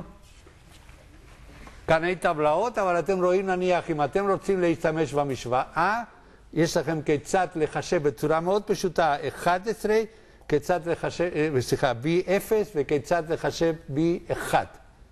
בסדר? והחשוב, מכל העניין, זה מה שעושה את המשוואה, זה גם כי היא חשובה, היא לא רק מחשבת את המקדם הוויריאלי השני של החומר הטהור, אלא גם כן מחשב את החומר המעורבב. זאת אומרת שאני יכול לחשב BII, אני יכול לחשב BJJ, וחשוב מזה, אני יכול לחשב BIJ. אוקיי? זאת אומרת, במילים אחרות, עם השיטה הזו של הסינים האלה, אני יכול לחשב את ה-B של תערובת. אוקיי? לא חשוב כמה מרכיבים יש. אוקיי? וזו נניח אמפיריות לחלוטין, וזה אין שום בעיה להשתמש בה ישר. אוקיי? על זה אנחנו נניח לא נקדיש זמן, שזה משוואה אמפירית לחלוטין. עכשיו, בואו נראה נניח, מהרגע שנניח פיצל מכניס את האומגה ולי קסר עושה את המשוואה שלו, מיד קופצים כל מיני אנשים אחרים בתוך נניח העגלה או בתוך הרכבת, ואז עכשיו מתחילים משוואות מצב אנליטיות, אנחנו חוזרים למקור, וזה,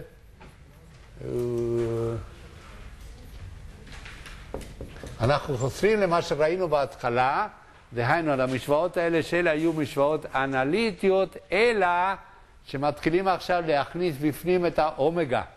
אוקיי? ולמשל, אם אנחנו לוקחים את המשוואה מאוד מפורסמת, מאוד טובה, המשוואה של סואב, הוא נהיה יוגוסלבי מכיוון שנהיה של איטליה. אוקיי? אז זה אומר לכם משהו. איפה זה איטליה? כן. מה שהוא עושה זה הדבר הבא. בואו ניקח את המשוואה של רדליך קונג, מה שהוא עושה, אם אתם זוכרים, המשוואה של רדליך קונג נניח הייתה כאן V ועוד V, לא צריכים לזכור בעל פה, אבל רדליך קונג הוא כתב A חלקי שורש של T, נכון? זה מה שהוא עשה, הוא לקח את ה-A והפך אותו ל-A של T. אוקיי? אז מה עושה סואב? הוא כותב כאן נניח פשוט ככה, A לא רק פונקציה של T, אלא פונקציה של אומגה. אוקיי? זאת אומרת שהוא מוסיף, במקום לקחת רק את הקבוע A פונקציה של הטמפרטורה, הוא מוסיף גם כן, עושה את זה יותר מורכב, ומוסיף בפנים אומגה. לכן אתם תראו שלפעמים המשוואה הזו גם כן קוראים אותה, שהתיקון הוא מאוד קטן, משוואה של רדליך, קוונג, סוואב. שלושתם יחד, אוקיי?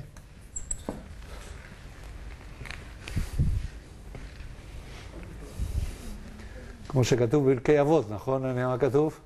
מי שאומר דברים בשם אומרו, מביא גאולה לעולם, נכון? טוב, אז זה נניח, לפחות ככה היה צריך להיות. עכשיו, בואו נסתכל על המשוואה של סואב. זה אתם יודעים בעל פה, ודאי.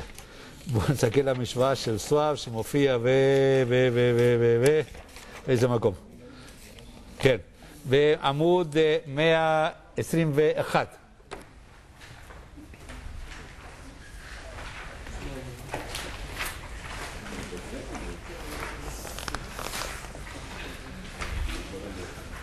מצאנו 121. ואתם תראו, עכשיו מופיע במסגרת המשוואה של סואב, כמו שהורדתי כמו סואב, כמו שכתבתי אותה כאן, וזהו למטה, אתם תראו, מופיע כאן איך מחשבים את הקונסטנטות הקריטית, כל הסיפור, ולמטה מופיע מה הביטוי של אלפא.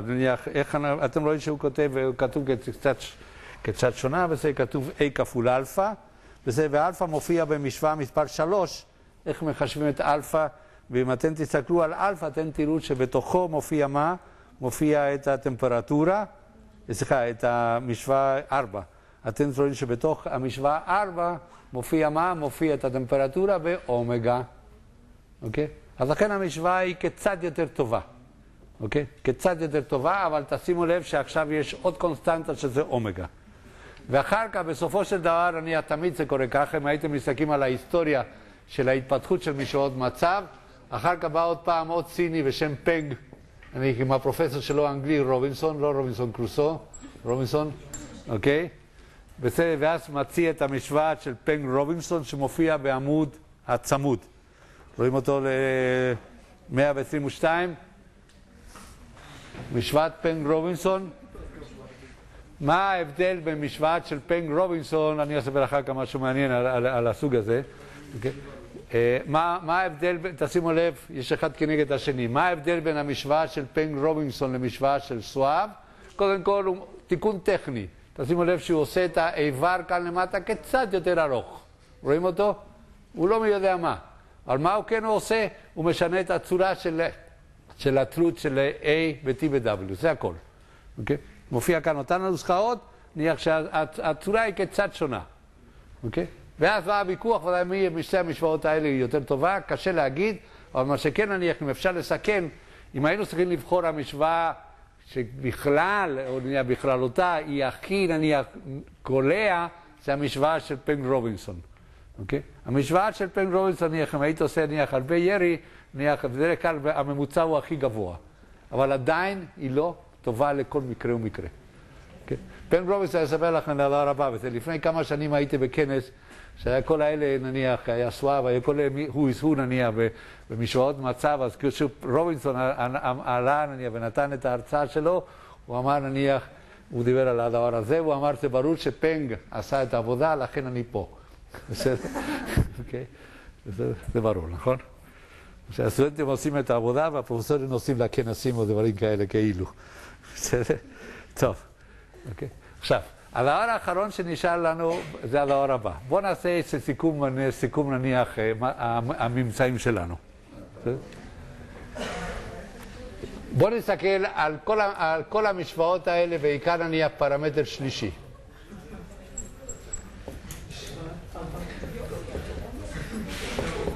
בואו נסתכל על המשוואות האלה.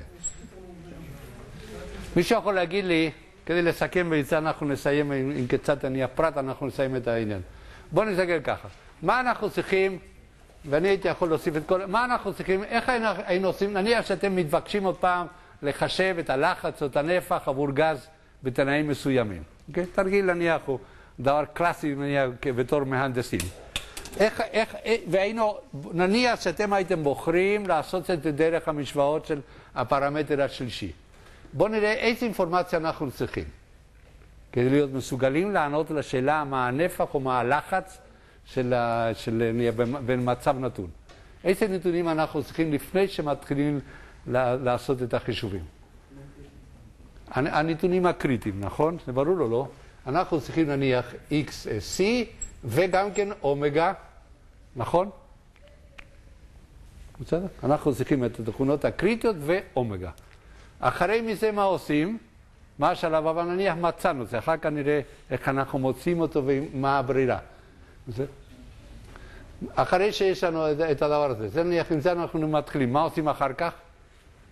ראינו את שתי השיטות הבוקר, נכון? מה אנחנו עושים? מחשבים PR ו-TR, נכון? זה בלתי נמנע. נכון? שתי השיטות האלה דורשות PR ו-TR, ועושה אותו PR ואותו PR. אוקיי? ואחר כך מה קורה? עכשיו באה ההתפצלות, נכון? אני הולך לפי אומגה, או אני הולך לפי Z קריטי. נכון? אז מה עושים? בואו נלך לפי Z קריטי. אז מה עושים? נכנסים לגרפים של Z PRTR. נכון? בסדר? ואז מה מקבלים מכאן? מקבלים את Z ב-0.27, אז לכן אנחנו הולכים Z קריטי שונה מ-0.27, שווה Z של Z קריטי שווה 0.27, ועוד D Z קריטי מינוס 27. זה כבר חלק, כבר אין בעיות, נכון? או טבלאות אם אתם רוצים, נכון? והתוצאה נהיה זה Z. נכון? ועם Z כבר פתרנו את המשוואה, מה שהופכים לכאילו משוואה של הגזים האידיאליים, נכון? אין בעיות. מה היינו עושים מכאן? הולכים לפי לי קסלר. במילים אחרות, במילים אחרות מה? Z שווה מה? Z של 0 ועוד אומגה, Z של 1. נכון? Z0, Z1 מטבלאות, נכון? והתשובה היא Z.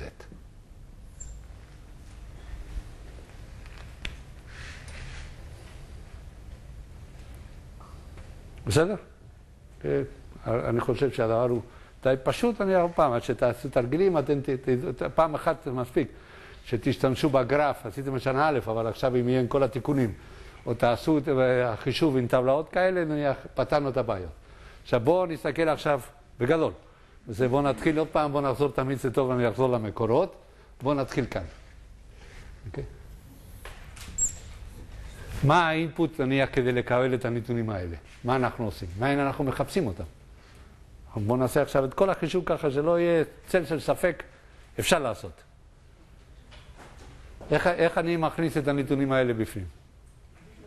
קודם כל זה טבלאות, נכון? זה ברור כרגיל, נכון? אחד מהמקורות יכול להיות טבלאות, למיניהם.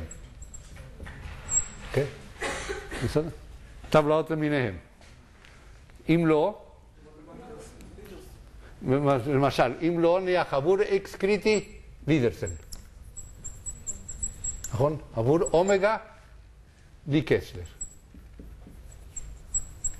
בסדר? זאת אומרת שבמילים אחרות, יש פתרון, תמיד. אוקיי? תמיד יהיה לנו פתרון כאן מה לעשות, אוקיי? ורק כדי לראות את זה, בואו נחזור על דברים שאפשר להשלים מה שהיה בשנה א', בואו נפתח את הפרק השני של הטבלאות, בואו נסתכל על עמוד 246.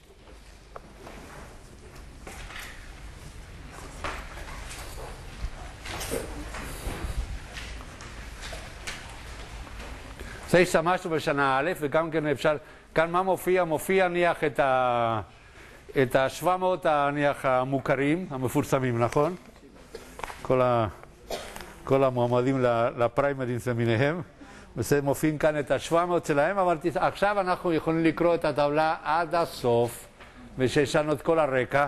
אז אתם רואים שמה שעשינו בשנה א' אולי היה רק להשתמש עד הנקודה הקריטית, בסדר, אם אתם ממשיכים קדימה, אתם רואים שמופיע Z קריטי, בסדר, אנחנו קוראים את שתי העמודות האחרונות, מה מופיע שם? את ה-Z קריטי של הגס, ואחר כך מופיע את האומגה. אוקיי, ואם אתם תעשו סריקה כלפי מטה, אתם תראו שאיך שלא יהיה, ה-Z קריטי יהיה, עבור שה-700 האלה, יהיה בין 0.2 ול-0.3, אוקיי? והאומגה גם כן לא משתנה מי יודע מה, אוקיי? זאת אומרת שתיאורטית יש לנו כאן נניח 700 חומרים, ויש ודאי טבלאות אחרות, במידה שחסר, יש לנו את השיטות לחשב את הדברים האלה, אוקיי? זאת אומרת שאין לנו כאן... שאלה? לא שמעתי. אם אתה תקרא למטה על מה ששילמת תבין. מה כתוב למטה? בסדר? אוקיי. בסדר, עכשיו בואו נמשיך על מה ששילמתם. בסדר? בואו נמשיך על מה ששילמתם ותעברו לעמוד 75.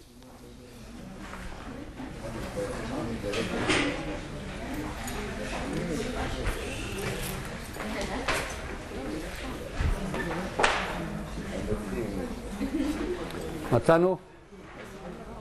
75, אתם רואים, זה נמצא בספרייה, רגע, לא רשמתי כאן את ה... זה נמצא בספרייה, אבל אתם רואים נניח שזה הדיפרי המפורסם, מה שמופיע כאן, AICHE, זה ה-American Institute of Chemical Engineers, בסדר? ואתם רואים כאן עוד פעם את התקן, אוקיי? ומה מופיע כאן? את שיטת לידרסון, כמו שלמדנו אותה בשנה א', זה לא חדש בשבילנו, אוקיי? אם אתם עוברים עמוד ככה, יש כמה עמודים, יש את הדרך לחשב את הלחץ הקריטי, את הטמפרטורה הקריטי ואת הנפח הקריטי לפי שיטת לידרסון שתרגלנו אותם בשנה א', ובבחן אולי תצטרכו לחשב את הדברים האלה, וזה כדי לדעת שלא שכחתם מה שסברתם בשנה א', אוקיי? בבחן ודאי שתצטרכו תכונות קריטיות, אז השאלה נניח אם אפשר לחשב אותם או טבלאות, אז בואו רק תצטרכו בחזרה על מה שמופיע כאן, אוקיי? ואתם כותבים ככה נניח למה שכתוב למטה בעמוד 76, אסור לצלם, בסדר, אבל אל תספרו לאף אחד, נכון? בסדר. היום עם כל הדליפות של כל מיני מסמכים, אז נניח שזה סודי ביותר וצולם.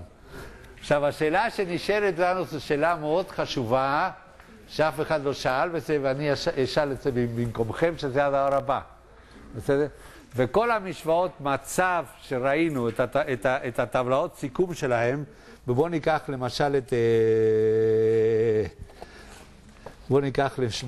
למשל את משוואת, עוד פעם ככה.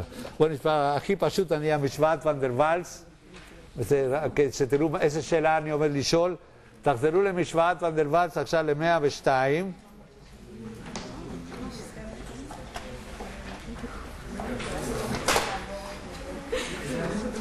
102. אתם רואים שהדבר דומה לשנה א', נכון? זה עמוד אחרי עמוד, ותאמינו לי שבסוף הסמסטר אתם תדעו להשתמש בחוברת כמו סוג של שנה א', אוקיי? טוב, 102 רק כדי לקחת משהו פשוט נניח, ונניח שמשהו רגשי, נניח את ונדר ואלס. תסתכלו מה כתוב בסוף נניח, וזה מופיע בכל המשוואות מצב שראינו בצורה של טבלה. מהו? המשפטים האחרונים בצד ימינה, במקרה הנוכחי, מהו? כיצד משתמשים במשוואת מצב x ו-x עבור תערובת. נכון? זה ראינו בכל המקרים. עכשיו, וראינו גם כן איך מחשבים את האומגה עבור תערובת. מה נשאל, איזה שאלה נשארת לענות? אם אנחנו הולכים לכאן, איך אני מחשב את התכונה הקריטית של תערובת. נכון? זה הדבר היחידי שנשארנו כדי להשלים את התמונה. אוקיי? כיצד מחשבים את התכונה הקריטית של תערובת. זה ראיתם בשנה לסמסטר א', מישהו זוכר נניח את הבחור? לא מי שלימד, מי שעשה את ה... וקראו לו K, נכון? לא אוקיי, K. בסדר? אוקיי. מה אמר K נניח בזמנו, זה לפני הרבה שנים? איך מחשבים את התכונה הקריטית כלשהי? מישהו זוכר משנה א', חוק K? זה נהיה סיגמה של מה? של המסה המולרי, שבר מולרי צריכה כפול לתכונה הקריטית של החומר. אוקיי? זה נהיה החוק K, פשוט מאוד, אבל פשוט מאוד זה לא עובד. אוקיי? זה טוב לשנה א', אבל לא כבר בשלב שאנחנו נמצאים. אוקיי? אז לכן יש דברים יותר מתוחכמים, הכוונה כאן לא מתוחכם, יותר מדויקים, וזה נניח, זה רק עניין אמפירי כמו החוק של K, וזה אתם מוציאים, והיה כאן בעצם מקום.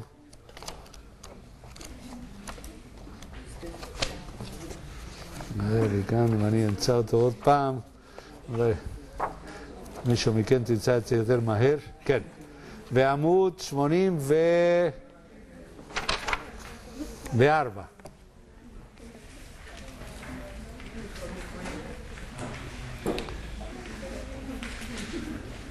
אני אסביר לכם משהו שזה מאוד מעניין עוד פעם, אני מקווה שאחד מכם עוד פעם יגלה למה יום אחד. בסדר? זה הדבר הבא. אם אנחנו היינו מחשבים את הטמפרטורה הקריטית של תערובת, אפשר למדוד. יש המון נתונים נניח של הטמפרטורה הקריטית של תערובת. אני מקווה שזה ברור לכולם, ממה שמופיע כאן, שנניח אין טמפרטורה קריטית לתערובת. יש טמפרטורה קריטית לתערובת עם הרכב נתון. נכון? וילך מקצה אחד של חומר טהור אחד לקצה השני. וזה אפשר למדוד. אין בעיות בדרך כלל למדוד את זה. אבל המעניין זה הדבר הבא. נניח שיש לנו הרכב, בוא ניקח את האוויר. נניח שמישהו עושה את המדידה, וישנה, אוקיי? של האוויר הכוונה כאן שיש הרכב די ידוע, בסדר? ומודדים את הטמפרטורה הקריטית, אפשר, לא צריכים לעשות את זה, כבר מישהו עשה את זה בשבילנו. אני לוקח את הטמפרטורה הקריטית, וזה הוא מחשב את התכונה המחוסרת. כבר אין לי בעיות, נכון? אם אני מכיר אותה מנקודה ניסיונית, בסדר? אז מה קורה? ואני עכשיו נכנס בתוך הגרף, הוא מקבל את הזט, למשל, של האוויר, שגוי. אוקיי? שגוי, לא חשוב מה שאני אעשה. ולא בכלל שהמדידה היא לא נכונה. לא יודעים למה. אוקיי? לא יודעים למה. זאת אומרת, במילים אחרות, אפשר להסביר, כן, אפשר לתת הסבר, בשלילה. המצב המחוסר, או המצב המתואם של תערובת, זה לא, נניח, לפי, איפה היה כתוב כאן? זה לא לפי חוקים כאלה. אוקיי? לא, אי אפשר לערבב עולם של אחד עם העולם של השני, לפי כמה יש מכל אחד. אוקיי? לא הולך ככה. אוקיי? התכונה עכשיו היא כזו, זה מה שנקרא התכונה האמיתית. אוקיי? מודדת, שנמדדה, או נניח, או מחושבת לכל שיטה שהיא. אז יש דבר שנקרא, ובכל זאת נניח צריכים לפתור את הבעיה מנקודה הנדסית. אז יש עכשיו שיטות אמפיריות לחלוטין, שמה שעושים מחשבים את התכונה הפסאודו-קריטי. כאילו, אתם אוהבים את זה, נכון? בסדר? והמשחאות האלה מופיעות כאן. תשימו לב, נניח, בעמוד 84, אני רשמתי הצידה פסאודו-קריטי. אוקיי? זאת אומרת שזה כאילו תערובת אחרת. אנחנו עושים דמה כאן, לכן זה נקרא פסאודו. אוקיי? עושים דמה, ותשימו לב, יש כאן משוואה 421 ו-422, וזה שהם עושים מה? מחשבים את הטמפרטורה והלחץ הפסאודו-קריטי. אוקיי? משוואות פשוטות, אם אתם תסתכלו על המבנה. אוקיי? עכשיו, אם... אני אקרא את זה בעותק שלי, ואני אתלץ את זה בגדול, אוקיי? אם אני לא יכול לקרוא גם כן פה. אבל, נניח, לפחות אני לא כרגע במשקפיים. אבל לחשוב זה הדבר הבא, בסדר? לחשוב זה הדבר הבא. אם אנחנו משתמשים בתכונות הדמה האלה, הפסאודו-קריטי, אפשר להשתמש בכל השיטות האלה עם דיוק דומה לחלוטין לחומר טהור. אוקיי? זה הפרינציפ. אוקיי? זה החלק החשוב. אם אנחנו משתמשים בתכונות הפסאודו-קריטיות, אפשר להשתמש בכל השיטות האלה של הפרמטר השלישי בלי שום בעיה. אוקיי? מה זה נקרא בלי שום בעיה? עם אותו דיוק שיש לחומרים טהורים. אוקיי? בואו נראה אם אני מסוגל לקרוא מה שכתוב כאן. לא. אוקיי? גם כן לא. אז אני אתן לכם את זה משהו, גם כן אני אתקן את החוברת לשנה הבאה.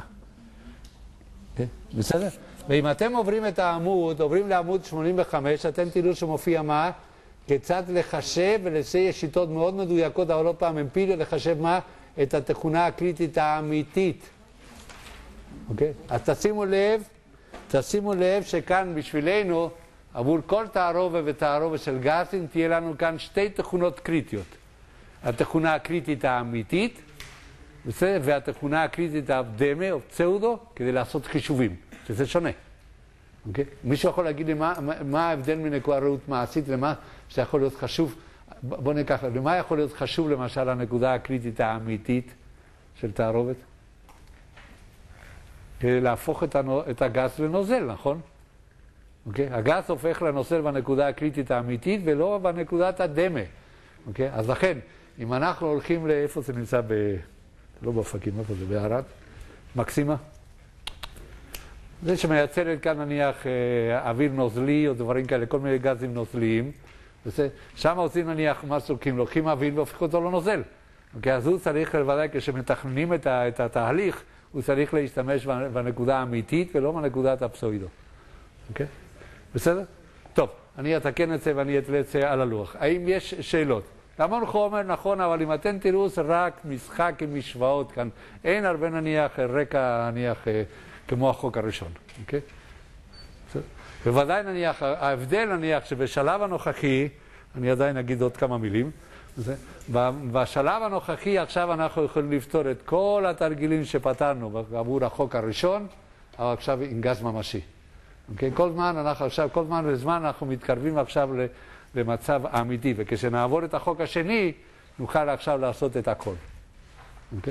ושמישהו נניח למשל, רק כדי להזכיר למה אני מתכוון, איזה דבר שדיברנו עליו עם החוק הראשון, לא עשינו שום חישוב. עבודה. נכון? המחיר שאנחנו צריכים לשלם כדי להתקיים. אנחנו לא עשינו שום חישוב. כי נגיע לחוק השני, אנחנו נחשב את המחיר ונראה מה המשמעות של המחיר. אוקיי? בסדר? טוב. רק נניח, משפט אחד נניח כדי להקדים מה שעומד להיות ביום חמישי, אנחנו מתחילים עם החוק השני. ואני רק רוצה לתת נניח כמה מילים, אני אחזור על זה ביום חמישי. בוא נעשה מספר ניסויים. Okay. נניח שאני לוקח אני רק רוצה לתת כמה מילים מהקדמה ואחר כך נחזור ביום חמישי אותו דבר. נניח שאני מחזיק את הטוש ככה עם היד ואני מוריד את היד. מה קורה? כולם יגידו, זו שאלה אימבסיל, זה נופל. Okay? ואף אחד אם היה רואה נניח שהטוש עולה, הייתי שואל איפה החוט? נכון? זאת אומרת, זה כאילו נניח, אנחנו התרגלנו, זה לא בא באופן טבעי, התרגלנו. בואו נראה מה שעשיתם הבוקר. לקחתם, מי שעשה ככה, אוקיי? לקחתם את הקפה והוספתם לו סוכר. מה קרה? או סוכרסית או מה שלא יהיה. מי ששותה בלי סוכר לא משתתף כרגע בניסוי. מה קרה מהרגע שהוספנו את הסוכר או את הסוכרסית?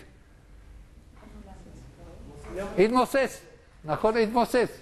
בסדר? ואתם יודעים שמה היה קורה אם הייתם משאירים את הקפה באותו מצב, באותה טמפרטורה, מחרתיים, דברים כאלה, מה על בטוח אף אחד לא היה מצפה לראות? גרגירים של סוכר, נכון, בחוץ, עוד פעם בחזרה, נכון? אף אחד לא היה מצפה. אוקיי? באותה צורה, נניח שאני לוקח בוא ניקח, נניח בטריה, וזה מצבר, ואני מחבר שני החוטים. וזה שני נניח הקוצבים. מה קורה? על בטוח, פרטני אולי ניצוצים או דברים כאלה, אבל מה קורה? מתרוקן. בסדר? ואם הייתי משאיר אותו ככה, או הייתי מפריד בין נניח הקוצבים, והייתי מחכה, או הייתי חוזר נניח משהו, ומה על בטוח, אף אחד לא היה אפילו חושב שיכול לקרות, שהבטריה חוזרת להיות נניח אין טעינה, נכון? שום דבר. עכשיו שותים נניח כוס קולה, שמים לו קרח, מה קורה? מתקרר, יפה, אבל עוד פעם הקרח מתבוסס, נכון? ומישהו היה אומר רגע, ופתאום רואים שהקרח קופץ החוצה בחזרה, בסדר? משהו רע, בסדר? ומה היה קורה עם החבר שלנו כאן מאחור היה לוקח, היינו רואים את הסרט מחר החזרה, וזה בוא נלך אחורה, וזה אחרי ליום שקיבלנו את התשובה של הבחן הראשון, בוא נעשה עוד קצת אחורה, בסדר? בסדר? אז זה לא הולך, נכון? זה לא הולך. אוקיי? בואו ניקח את הניסוי של ג'אול. וזה אנחנו, במקום לתת למשקל נופל, אנחנו מרימים את המשקל. מה קורה? הדבר ממשיך להתחמם. נכון? ואף אחד לא מופתע מזה. ואף אחד מהדברים האלה, שאם היינו רואים שהקרח חוזר, שהסוכר מופיע עוד פעם, אף אחד מהדברים האלה סוטה את החוק הראשון. אף אחד. אוקיי? אבל בכל זאת אנחנו יודעים שזה לא קורה. זאת אומרת, מה המשמעות? שיש משהו חסר, החוק הראשון לוקה וחסר. אוקיי? זאת אומרת, במילים אחרות, החוק הראשון זה תנאי הכרחי, אבל לא מספיק כדי לתאר מה שקורה בטבע. חסר לנו משהו. אוקיי? וכמו שאמרנו בזמנו, החוק הראשון מתאר את כמות האנרגיה, כמה אנרגיה יש ומה יכול לעשות עם האנרגיה שאני צריך לשמור, אבל לא אומר לי שום דבר על איכות התהליך. אוקיי? זאת אומרת, אפשר להגיד כל זה במילים אחרות, אם אנחנו היינו מסתכלים לא חשוב מה, אוקיי? אפילו אם היינו מסתכלים כל אחד על עצמו, איך הוא היה כשהוא היה נניח יותר קטן, כשהיה יותר רזה ומה שלא יהיה, כשהיה יותר יפה, כשהיה נניח, נכון, אנחנו יכולים להגיד כשהיה לנו יותר שיער, כאלה, כל הדברים האלה, וזה מה אנחנו רואים שאלה נניח עולם שהלך. מה זה נקרא עולם שהלך? הטבע יש כיוון. לא חשוב איזה תהליך אנחנו מנתחים, אנחנו רואים שבטבע יש כיוון. ואנחנו רואים איזה כיוון נניח, אם לא היינו משתמשים בטרמודינמיקה, תשמע, הזמן רץ קדימה, נכון? אבל הזמן יש לו איזה בעיה שהוא נניח טק טק טק כל דקה שווה כמו הדקה הקודמת, התוצאות אולי הן שונות, אבל נניח הוא רץ קדימה. אבל הזמן זה גם כן דבר מלאכותי, אוקיי? אנחנו נראה שהטרמודינמיקה או הדת שלנו טוענת שיש עוד שעון בטבע שהוא גם כן רץ קדימה, אוקיי? ואנחנו נמדד את הזמן גם כן לפי שעון אחר. אוקיי, שאפשר לכמת אותו, בלתי תלוי נניח איזה שעון יש לי ובאיזה פירמה, אוקיי? טוב, בוא נשאר כאן.